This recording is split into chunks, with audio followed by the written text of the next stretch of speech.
Овој подкаст ќе мириса на ветрот низ косите на девојката со точак. Таа е наше македонско девојче со скопски шарм и срце кое пулсира во име на љубовта. За македонската култура и уметност прави многу повеќе од сите амбасадори и министри во пакет. Го живе императивот сакам значи постојам, слушајќи го ехото на Ганди, биди ти промената што сакаш да му се случи на светот. И има напишано најскромната и најшармантната биографија за себе. Вели на 5 години си бев центарот на светот, на 10 години создав другарства, на 13 години се бавев со симпатија и тинејџерски проблеми, на 18 се бавев со љубовни проблеми и испити, на 25 со сериозни врски вработување, на 28 со активизам и протести, на 30 години со кариера, 33 години со мајчинство и на 38 повторно се бавам со себе. Новинарка, колумнистка, ТВ водителка, специјалист за односи со јавност и промоција, тренер за комуникацијски вештини, личен и професионален развој, активистка и хуманистка, авторка и продуцентка на најгледаната емисија Пулс, над 1500 интервјуа, 350 конференции, трибини, дебати. Автор е на книгите Пулсот и времето, Ехо на слободата, До небото и назад и најновата Емотивен талак и Сакам значи постојам. Книга на идеи, од чии страници дишеш љубов и се чистиш од суета, затоа што задебеленото его е како кожа на слон која се обвиткува врз личноста. Добре дојде за Ана Јовковска. Леле, Тања, после најавава што ќе кажам јас денеска. Јас не можев да исцрпам се она што го знам за тебе и многу се радам што дојде, нели, што се дел од мирисот на книгата. Кога ги читав вие твој последната, одиме со последната. Со Емотивен талак, со Емотивен талак, 33 истории кои се баш сериозни, а така питки за читање, мислиш возиш велосипед, мудростите налик на Декарт, па и Спиноза, па и Аристотел, она се преточено во некои твои видувања од твоето секојдневие. Не знам што попора те прашам. Може би во време кога сме баш онака живееме едно себично време на егоизам, дали може да се биде општествено ангажиран, а да не си себичен? Почнавме значи од најтешкото прашање, така? Мислам дека сите ние кои што ќе кажеме дека сме расчистиле со егото, со таа задебелена корупка, како на желките што не влече некогаш назад наместо напред, ќе излажеме. Тоа се само процеси низ некакви, не знам, некаква интроспекција, некаква себе визура. Пробуваме да работиме на себе, ама ми се чини дека скоро и никој од нас, дека тоа е просто еден недостижен идеал да човек успее да расчисти комплетно со егото и со суетата.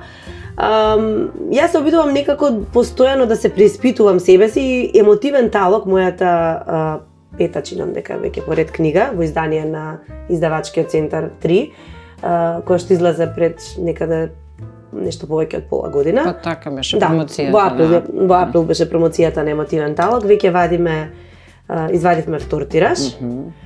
Мислам дека оваа книга ми беше некој вид пишувањето, целиот овој процес ми беше некако вид на терапија. Книгата е пишувана во време на пандемија, во еден период кога баш се затворивме во тие наши бетонски кутии, во тие 4 ѕида, во таа некаква духовна клаустрофобија. Јас се обидов да се преиспитувам себе си, ама брцкајќи така длабоко во интимните пунктови, всушност се обидов да брцнам и кај другиот. Затоа што ништо не правиме без некаква себе рефлексија во другите. И книгата само навидум се бави и е само, како да кажам, некаков занаетски, пишувачки трик е тоа што е во прво лице еднина, што голем дел од текстовите во Емотивен талок зборуваат низ личното јас, во суштина чепка низ многу колективни матрици, многу колективни состојби, да. Сите тие хуманистички предизвици кои ние денес во ова современо шашаво време ги живееме. Така што позицијата на јас често, како река, минува низ другиот. Ми беше од голема важност да се приспитам себе си во целиот тој период, ама некако и да им овозможам и на другите да се препознаат во моите болки. Значи сите ние рефлектираме еден кон друг во болките, во радостите, во стравот, во несигурноста. Книгата има многу теми, сега нема да наблегувам, значи зборува и за мајчинството, и за социоемоционалниот развој на децата, зборува и за промислувањето на културните и уметничките процеси во нашава земја. Баш една широка лепеза на теми, ама во суштина е некаква потрага по среќа. Ние сите на град на кришта да го правиме секој ден. Така и како да имате буквално како рефлексија од сите твои случувања тој период, баш така ти се таложат. Колку може креативноста да не спаси. Еве ти си доказ дека креативноста и љубовта и таа потрага по среќа може човекот да го извлече од талогот, од негативниот талог. Па не знам, Тања, мислам, факт е дека тоа и психологијата го потврдила, дека креативните луѓе се во суштина пофлексибилни. Креативните луѓе умеат на проблемите често да гледаат како на предизвици и сегова не е некакво релативизирање на сериозните проблеми, меѓутоа е начин или некаква животна филозофија како во тешките периоди, како на маката да се обидеш да и фрлиш ракавица не на дефетизам, туку на една позиција на борба. Мене ми е многу важно да не прифаќам никогаш пораз без борба. Таа позиција на, како да кажам, тој некој активизам кој што те боцка во стомакот, ти прави некаква болка и не само за себе, не само за да се избориш за некакви своји лични неправди, туку и како некаква коректура на се она што ни се случува во нашето мало, во комши, во најблиската локална заедница, па се и пошироко во општеството и во светот. Се она што ние денес го живееме, сите овие девастирани некакви вредности. Така што, не знам. Еве како родител, како мајка, сметаш ли дека им оставивме на децава на нашите чеда едно така дегутантно и расипано општество, распукано по сите шевови? Не сакам од моралистичка позиција да зборувам, затоа што сите ние сме општеството. Значи сите ние сме некаква алка во тој зарегјан синџир. На децата треба да се обидуваме да им го трасираме. Големиот Калил Џибран, што тој прекрасен поет, велел дека ние сме оние кои што ја трасираме утрешнината на децата. Затоа и во еден период сакав да направам и некаков експеримент со детската книжевна продукција, па и мојата единствена илустрирана книгичка за деца До небото и назад, која што ја публикував некаде пред година и пол, е некаква алатка на децата да им покаже дека емоциите се различни. Ние често пати на децата им цртаме некаков розов свет, а кога ќе излезат во реалниот живот се соочуваат со сите оние трње, сите оние боцки кои што општеството не ги сервира. Така што мислам дека е важно на децата да им подадеме рака за целиот спектар на емоции, значи и за срамот, и за несигурноста, за стравот, значи сите тие процеси кои што децата ги поминуваат. Од друга страна ми е многу драго дека имам една хиперпродукција, еден наплив на таа детска книжевна продукција, која го велам ова не мислам само дека пркна од аспект на квантитет, туку и некаков квалитет кој што се јавува во детската литература, но тоа беше мојот единствен експеримент за работа со деца. И ако се вратиме на претходното прашање во однос на креативноста, ми се чини дека и креативноста кај децата е многу важно да се пробудува и низ формалниот образовен систем. Значи не само она што семејството, родителите може да го направат. Базата. Да, се разбира базата, меѓутоа и образовниот формален систем кој што за жал многу пати не ја буди креативноста кај децата. Ние не гајме, ние не потикнуваме љубопитни и слободни индивидуи. Дали главен Треба да им одговорен... дозволиме и да грешат, ние сите учиме низ грешките, така? Така се расте. Како се вели, како кога паѓаш растеш. Дали да беше главен и одговорен уредник на твојата книга за деца, расказ за деца, твојот син? Мојот син Алекс, тоа ми беше начин да видам дали навистина книгата може да допре до таа најранлива возраст. И кога прв пат ја напишав приказната за До небото и назад и му ја читав на Алекс, осетив дека пробуди некаква емоција кај него. Значи имаше некакво чувство, имаше некаков фидбек и тоа ми беше показател, бидејќи не бев сигурна дали знам да пишувам добро за деца. Јас пишувањето ми е некаков занает со кој се бавам професионално веќе 20 години низ различни жанри, медиуми, канали, значи во различни формати, иако често сакам таа жанровска ригидност да избегнувам. Тоа всушност го правев и со последната книга, со Емотивен талос, секогаш бегам од тие некои ригидни книжевни, форми. Еве сега на повидок и втора приказна, втора книгичка за деца, меѓутоа за неа би можеле да зборуваме следната година, не би сакала ништо повеќе да откривам, освен дека мојата соработка продолжува со едиција Светулка, кој што сега започнуваат својата втора едиција. И со Алекс како главен и одговорен уредник, тој ќе биде рецензент. Се разбира. Така е, да тестираме, се разбира, така. да. Ете како успеваш се ова? Значи сивето ти е во 2 тома, Ана Карењина први и втор дел. Како успеваш се ова да го постигнеш и еве сега на една сериозна тема, ќе докторираш наскоро. Наскоро има време да докторирам, не знам дали ќе биде толку наскоро. Да, беше малку шашава одлука за пишувањето на докторските студии, ама тоа е нешто што одамна го планирав, уште по завршувањето на Магистратурата, всушност моите докторски студии се на културолошките студии на Институтот за македонска литература, каде сум и вработена последнава година. Значи сега позицијата официјална ми е научен истражувач. Не знам, борба е секојдневно, нели, работа, мало дете, докторски студии, многу тикви по ден на мишка. Ама не знам, кога човек сака нешто, верува дека треба да даде максимум од себе. И воопшто не е наивно и воопшто не е едноставно. И какво е твоето мислење за овие докторански авантуризми? Нели секој втор веќе стана доктор на науки, какво е твоето мислење? Па немам печаток дека секој втор стана доктор.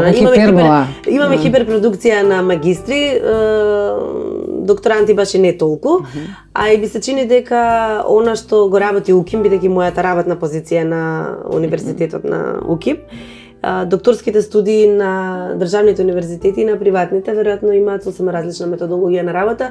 Не сум сосема запознаена како приватните универзитети тоа го прават и не би сакала